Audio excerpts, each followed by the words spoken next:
شما باید این خیلی نباشید که خیلی کمی فقط همین رو با سوی پول بیاره نیوخی. این پول برادرای عزیز اگر میلیارد پیدا کنی سیر نمیکنی. این پول همینه. اگر یکی از شما را یا وادی گفته اکنم یک دره کلان پر ای طلا باشد، او پر ای طلا بوده شده میلیارد تونه.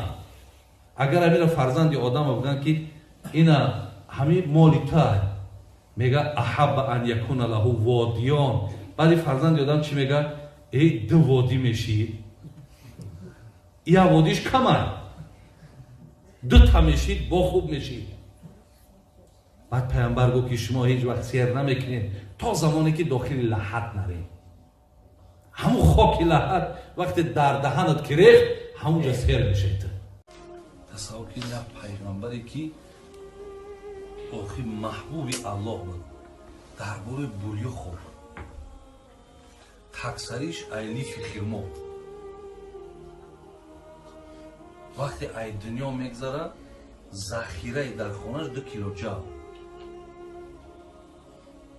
میگه وقتی همون اثری بولیو رو در پشت پیامبر دید، وقتی خواب میکرد حضرت در پشتش همون نقش بستگی، میگه گریه کرد.